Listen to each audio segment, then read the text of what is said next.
best thing any parent can do for their kid is to heal the kid within. Yeah. If we're going to have shame, let's have shame about putting our on our kid and avoiding our inner work. Grief and joy are the same river that we're refusing to look at, but there is resistance. We all have resistance. Why don't you want to heal? Because...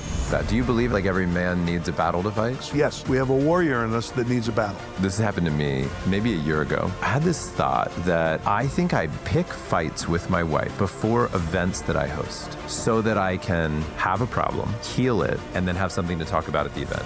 Oh my God. But I thought, am I doing this subconsciously? Now, how do you get this warrior to fight the right battle? It's actually simple, but it's not easy. Let's talk about inner child. What do we need to be talking about there? Where do you start on this subject? And maybe we begin in a place that, yes, there are people listening who have done deep work and read on the subject, but there's also going to be people who hear the term inner child and they're like, tell me what that means. I don't even know about that. Yeah. I mean, obviously there's a common sense element of it. Other people who will cringe when they hear it. For sure. Yeah, it's not tough enough.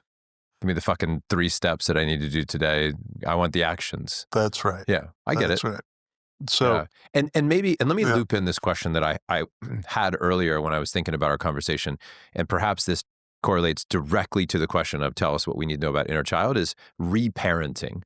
That is a term that I've heard that I don't know if there's an agreed upon definition of what actual reparenting is, because I think that I've given my own definitions and I've tried to understand what that actually means, what processes, what therapies, what questions, how do we look at reparenting this inner child? So take that where you want, but maybe that's 2 totally separate things. Well, no, you probably, your sidekick probably sent you something because I just published a program, a course called Reparenting Yourself. Okay, yes. And it's actually my sidekick read all of the stuff that I was creating and titled it himself. He said, that's what you're doing here, Bob. Yeah. So, the inner child work has been, it was coined probably 35, 40 years ago. The Meadows Treatment Center in Wickenburg, Arizona. Mm-hmm. A lot of the healing work that all is just it's all in the culture now. The rhythm of inner child work and trauma work and healing and recovery and all of these things that we just sort of casually use, birthed out of a lot of work by some visionaries that were kind of centered at the Meadows. Mm. Alice Miller, all of her work on the wounded child. Mm-hmm. It's kind of old school now, but there was people before Brene Brown and the vulnerability work that were on this topic for a long time. Yeah. John Bradshaw is probably the guy that brought it forward the most in the 90s. This idea that we have a small person inside of us that needs our attention. So, okay, that's a nice little idea. So why is it important? Because it is so difficult to get to that vulnerable place inside of us. You and I just had to, it took us an hour into the podcast talking about it, and then we both touched a little tear, right? Yeah. It's not easy to get in there. So we need tools that will help us in there, mm-hmm. right? And there's nothing more effective. And even we could just take a moment right here to just do a very short version of this. If anybody wants to follow along with this, and just it'll take about 2 minutes. We're going to just take a breath. And then maybe another couple of breaths. And if it feels right to you to close your eyes, you can do that and maybe see yourself in a safe place, whatever that is for you. There might be a room that's safe for you or a place in nature. And just notice a few things in the room. And then make sure you keep breathing. And you notice from some direction, there's a small person that's walking toward you. And as that small person gets closer, you realize that it's you. When you were maybe 4, 5, 6, something like that. And as they get closer, you see their face go. So go ahead and make sure you look and recognize and make that connection. And maybe you've never had this connection before. Maybe this is a reunion, or maybe there needs to be a moment for you to trust each other. But there's a moment, and you both move toward each other, and maybe there's holding each other's hands. And maybe you can ask this small person, how have you been? How are you? What do you need? And then just listen for a moment.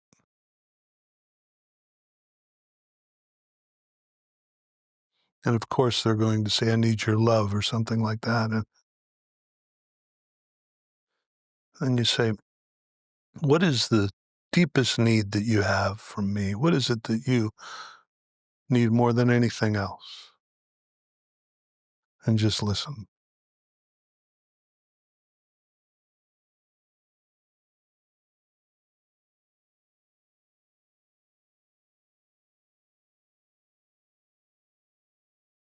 And remember it well. And take a couple of breaths and let this little person know that you will be here always. And this is going to be a regular thing now. We are going to stay connected. And you take that little person and put them in your heart, and you can take another couple of breaths and slowly come back to the room.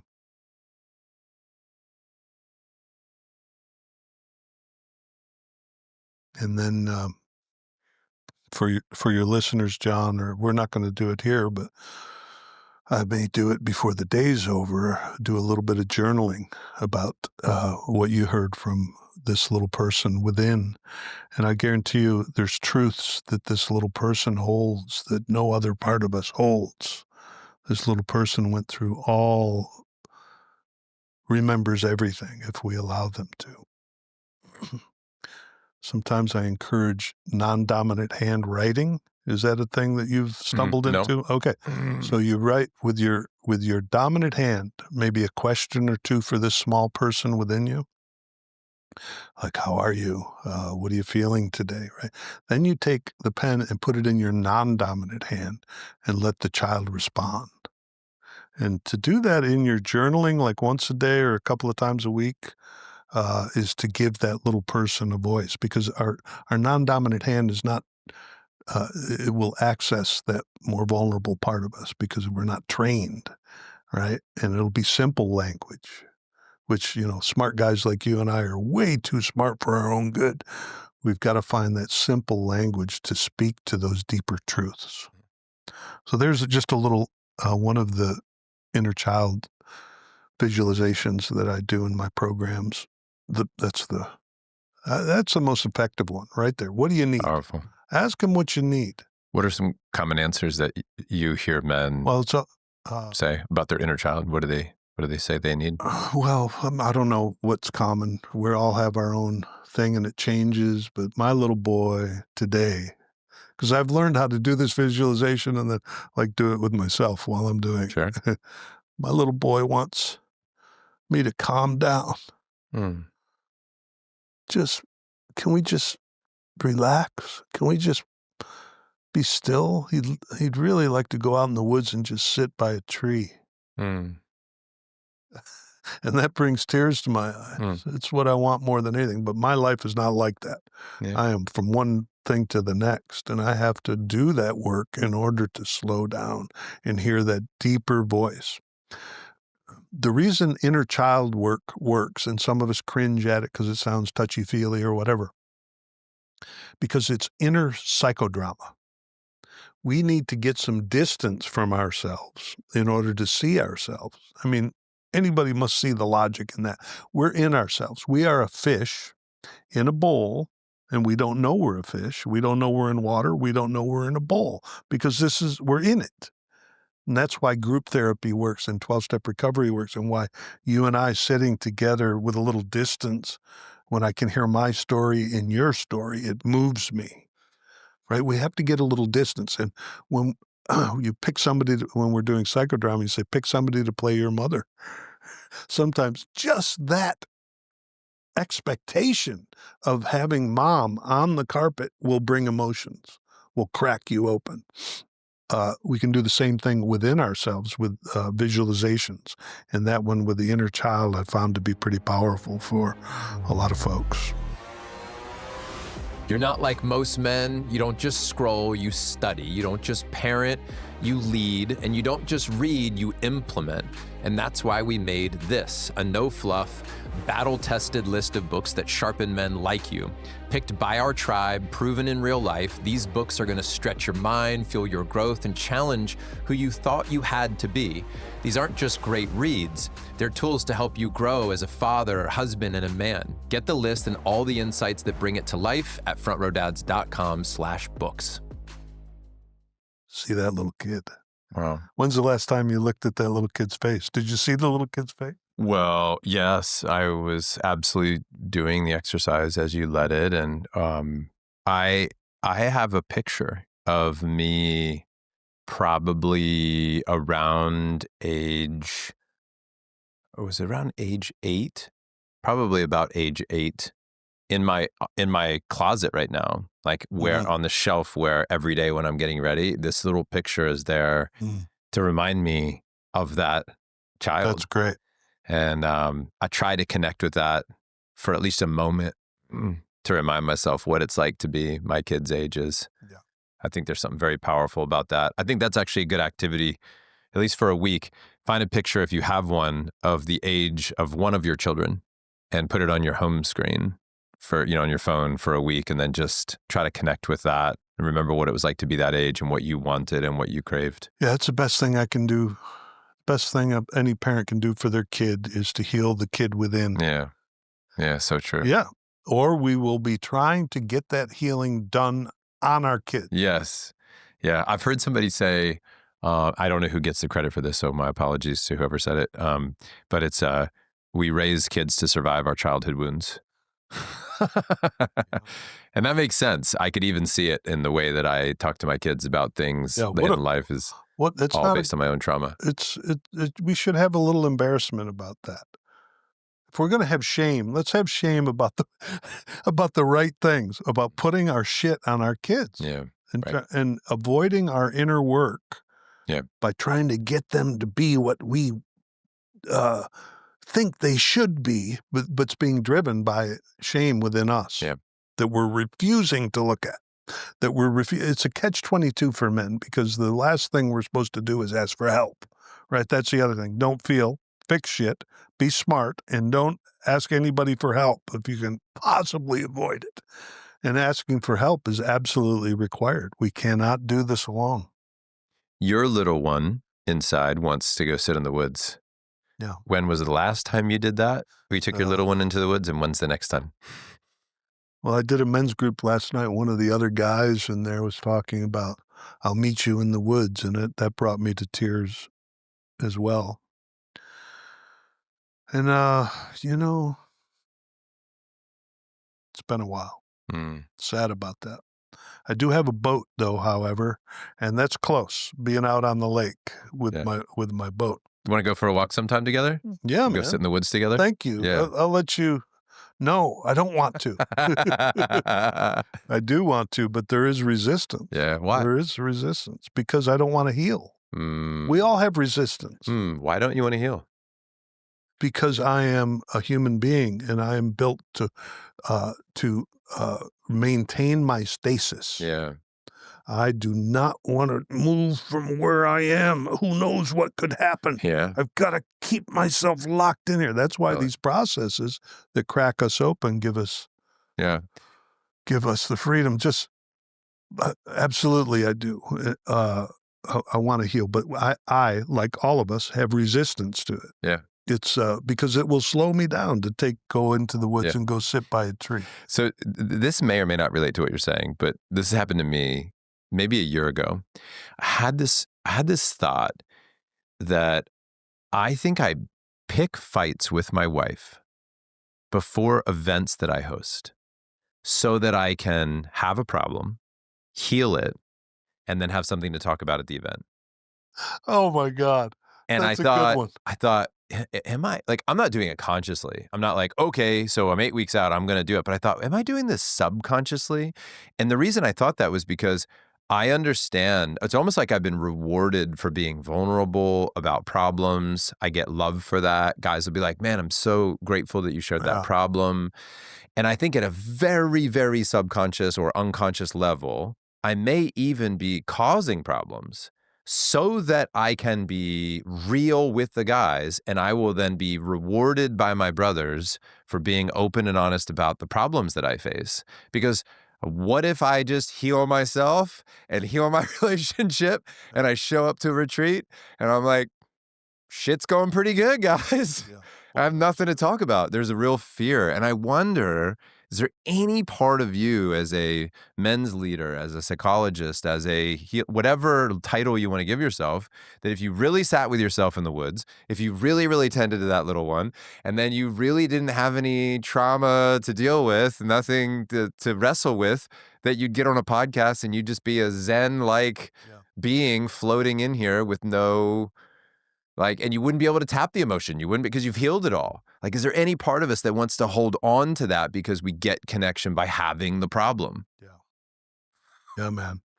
I can relate to all of that from many different levels. One is sometimes I exaggerate my problems just to make the point, and that's one thing. Yeah. And then there's the whole, there's something, I'm really not looking for a partner for, but sometimes we overshare, right? In romantic situations, like to prove that how advanced I am, how much I know about myself, that kind of a thing. And then but I can so relate to what you're talking about. But from this perspective, lately, I am so much more at peace just in the last 5 years than I ever have been in my life. I tell like the people that are sort of new in my life, I say, you didn't know me before, but I had shit on top of shit going on at all points. I never had a problem coming up with something to check in with that was one problem stacked. And I think I've done enough work now, just not on purpose. I didn't try to like do this to get rid of all my problems, but I just look around my life and I don't have much conflict. I've implemented some things. Jon, here's one for you. You ready for this? Ready. 1 strike rule. Okay, let's go. Tell me. I mean, I'm guessing what it is. What do you guess? Oh, I just think low tolerance for BS in your life. Somebody that's right. crosses a boundary, strikes out, and you're done. It's like that. It's like that.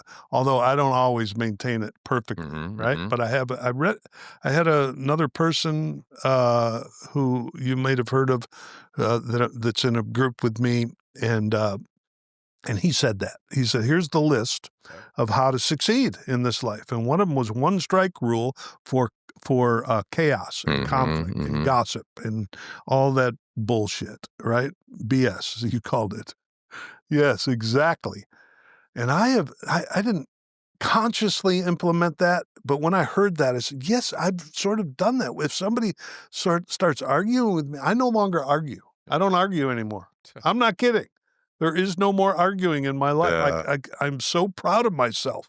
Or I don't know if I'm proud of myself. I'm happy. Yeah. I'm happy that that's true, because like a lot of times I do a lot of writing on social media, and people say, well, I would argue with that this is true and that is true. I said, well, I'd argue with you, brother, but I don't argue anymore. Yeah, that's so good. And then I move on to the next thing.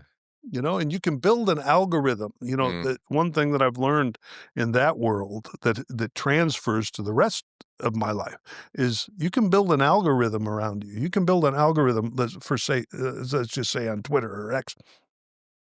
Most people think you're going to be dealing with politics or you're going to be arguing with people on that platform. I never do. In fact, I've built an algorithm of people just doing the work. I had 20,000 followers, and we just talk about healing work all the time. That's it. And very seldom do I get anybody in there trying to interrupt the rhythm of that. It's sort of transferred to my life. I only have people like you in my life, Jon. That's it. That's it. The rest are seemingly atrophying somehow. I relate to this a lot, by the way, because there are people in my life, including my wife, by the way, who I have said in the last year, I just said, honestly, I'm not going to fight about this. I'm kind of done fighting. I'm happy to listen. Like if what's needed here is for me to listen and reflect and empathize with you, I can do that. I no longer want to engage in a fight or a back and forth. The back and forth, back and forth, back and forth, my nervous system dials into that very quickly now. I can feel it in my body and it feels like death. Yeah. Feels like early death. Yeah. And it's something you mentioned earlier about being right. That's another thing. And it's an intellectual, that's one of the things that gets handed to us as men. We've got to get it figured out and we've got to be right. Yeah. And I no longer have to, I still want to be right because there's a few things that I'm pretty sure about in this life. And I'm like just going to keep hammering away at it. And there's other people that might disagree, but I don't get into it with them, right? I used to have to prove it. And that comes from the same thing we've been talking about here.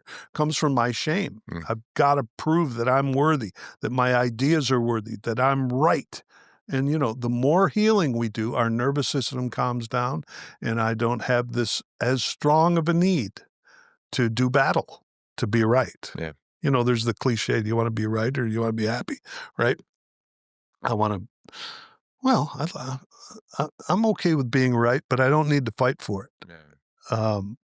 But directly to your question, yeah, I've created chaos, just not so much to have something to talk about on a podcast, but to satiate my need for adrenaline, something exciting, even if it's bad. Give me I don't know how you are with hurricanes or actually I had a bad experience with a tornado, so not really tornadoes, but blizzards and hurricanes, I love them.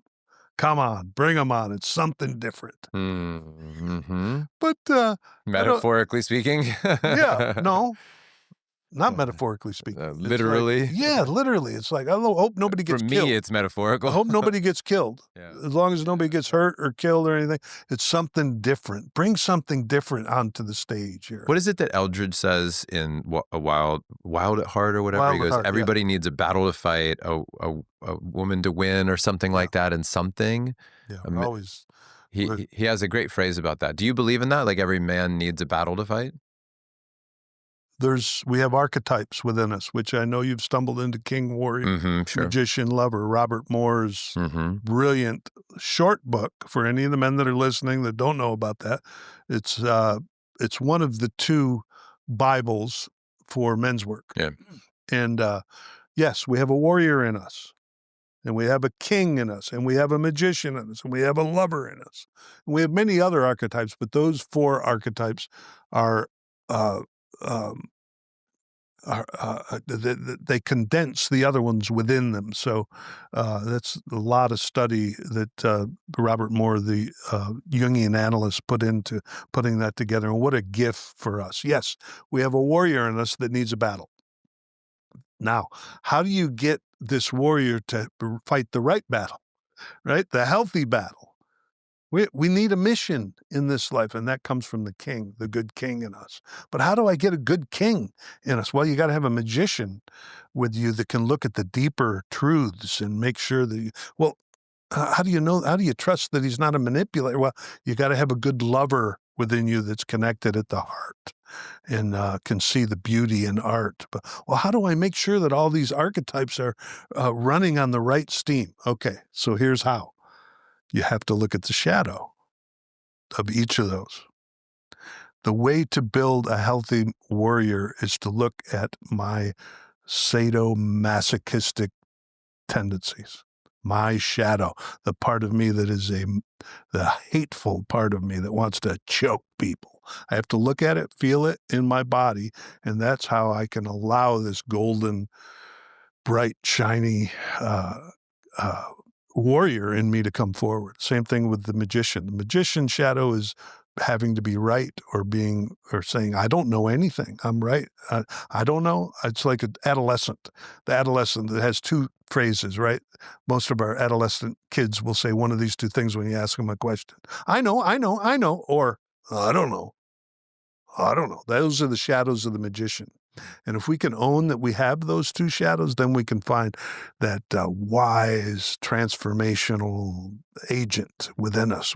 Same thing with the king. You have to look at the tyrant, and then you can be the blessing king. Same thing with the lover. You have to look at the addict within us. Then we can be that loving, heart wide open artist, creative, spontaneous person. We have to look at the shadow in order to access these archetypes. And yes, we have a warrior in us, but we have to do the work, the inner work, dive into those old wounds and cough them up in order to find the true mission of the warrior. So that the warrior is in a mission of service, as opposed to, because if our warrior is not in a mission of service, he will be in a mission of destruction. That's right. That's right. We will do something with that energy, right? Mm-hmm. Male aggression has gotten a bad rap. It's in us. All we need to do is get that aggression lined up with something that's healing and powerful and healthy. Who coined that term shadow? Do you know where that came from? Yeah, that's Jung. That's Jung? Carl Jung. Okay.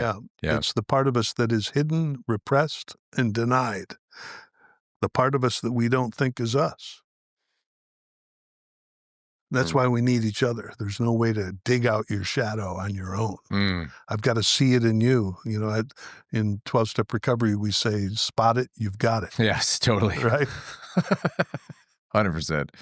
Yeah. I asked my buddy Tim years ago, maybe 8 years ago now, what makes a great friend? And he said, somebody that can help you with your blind spots. Yeah. And I hear a shadow in that, that's what we need. Somebody to see what we can't see or bring about that which we are repressed, hidden, unavailable to us in that moment. Yep. Yeah. What have I not asked you about healing that I should have asked you about? What have we not talked about that's important on that subject of healing for today's show? I don't know that we've missed any. I think we've touched a lot of really cool things, and it's been a lot of fun. That's something. Have some fun. Jesus, is this life got to be a drudgery? Do we have to trudge this road? So I think that would also lead me toward the next time we do this, maybe the creativity conversation. You know, I've had many men, when I get out the crayons, I just do it just to see what the reaction is. Sometimes say they haven't touched a crayon since they were a color or any kind of an artistic expression since they were a kid. And there's two things about creativity. One is, it's always the result. When we start doing this work, you're going to start writing poetry. It just absolutely will happen. Or you will be in a dance class, or something will get freed up, right? And I bet you have a story about that. Many. Yeah. And the other thing is that creativity itself, the expressive arts, are a healing mechanism in themselves. Yeah. So that's another conversation we can have at some point. I was sitting in the sauna with one of our front row dads. His name is Mike. And Mike's done a lot of work on himself. He's a wonderful guy, successful in many ways, successful dad, successful husband, successful business guy. And we were talking about healing work, and both of us had been through a season of our life where we felt that healing meant hard. You know, that healing had to be difficult. When you look in the mirror, when you look at the shadow, you're going to cry and grieve and hurt and keel over in this ego death, a lot of that. And we were just talking about how, man, like, in what ways can healing be light and easy and fun? And I've heard that then several times with different people kind of call that into their life. Hey, my intention is that I'll heal, but that healing will be joyful. It will be light. It will be easy. It will be fun. I can laugh my way into healing.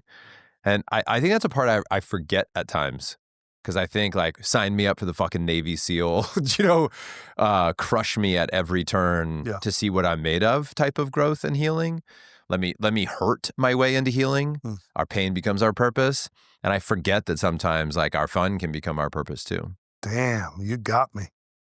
I have a gentle, loving friend who says, do you have to put the word intense in front of every one of your promo things for your workshops and everything? But man, you got me on that one. Although I'm an actor and a playful guy. I mean, I'm a professional actor.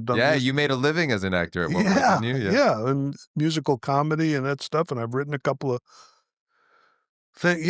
I'm playful all the time. And comedy. I love comedy is extremely healing. Watch Bill Burr for a while and see if he's not doing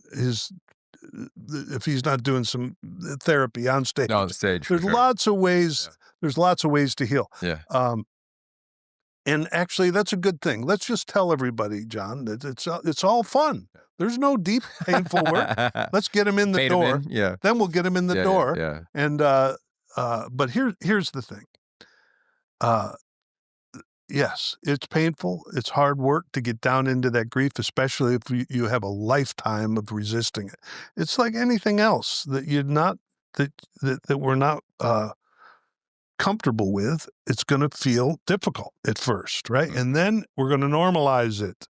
I just cried with you, man. It was so sweet, and I could do it again right now. Yeah. I've learned how to get that armor off of me and here's the punchline of this for me.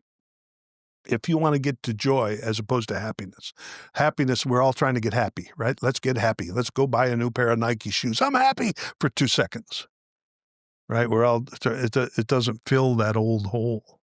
It doesn't fill that hole in the soul that we've talked about in this whole time together here. What we're trying to do in the way that we fill that old hole is through that reparenting ourselves, being the parent that we always needed, and learning. It's very cliche. And my dad used to say that, my old tough guy dad, he had a lot of wisdom. He said, you got to be your own best friend.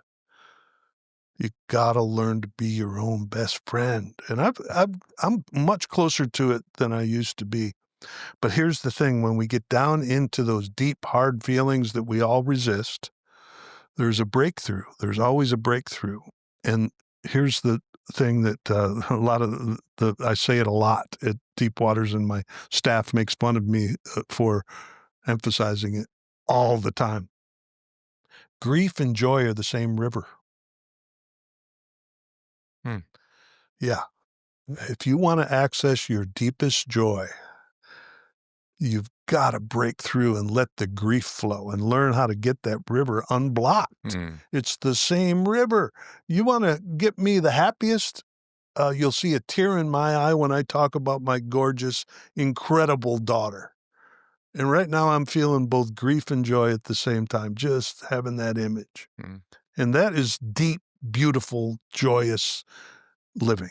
And you have to get down in, the beavers in us have built a blockade for us to feel that stuff. And it is keeping us from that dancing, wild joy. It's it's sort of an unpopular truth. You got to find the grief if you want the joy. In your work, have you stumbled upon Joshua Wenner? His movie, The Gift of Grief, just came out. Do you know this? I don't know that. He's worked on it. It's a very personal project for him. He lost a brother. He put a documentary together, and he just released it last year. It's really, really great. Wow. I think you'd enjoy it. I will. And he's an Austin guy, and a great human, a good friend of mine. Was actually at my house for dinner last night. Wow. Speaking of Joshua. Yeah. Good guy. I will highly recommend anybody to check out that movie. I think it's a great one. I really appreciated it. Is there anything else you want to say? Well, come on and play. I'm going to be playing with you and your organization, and you come on over and play it. I have my for-profit website is bobbeare.com, drbobbeare.com. Either one of them will work. I have like 10 different URLs for some reason, or what do they call those, domains? Yeah. It's Beare. And I have courses. They're free courses and some paid courses. Also, that's my coaching practice. You can catch me there.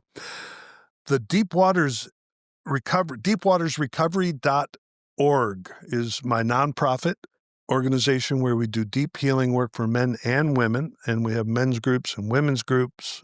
You're all invited. That happens in person, face to face. Very powerful stuff in Austin, Texas. That's awesome.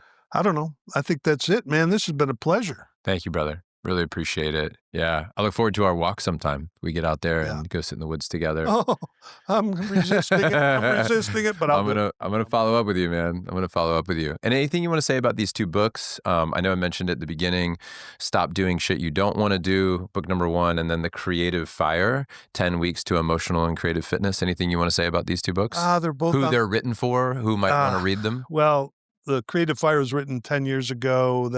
I get pregnant every once in a while, and I have people tell me, how do you write a book? Well, I get so pregnant, I got to get it out of me. And that's how The Creative Fire worked. Mm-hmm. And then the Stop Doing Shit You Don't Want to Do is the manual for everything we talked about today. Yeah. Because many people are doing shit they don't want to do, and they wonder why. Well, we're being driven by unconscious messages and shame, and we have to heal it. So that's that. That's a really quick read, by the way. I recommend that one. Reach out to me, anybody that's listening, if you want to have a deeper conversation about this. I'm available. You still do one-to-one coaching? I do. Yeah. Limited. Yeah, for sure. I'm sure. And last fun question: do you subscribe to the "if it's not a hell yes, it's no"? Yeah, sure. It's sort of a rah-rah thing that has a little more complexity to it. But yeah, for this moment, I'll say yes. Okay.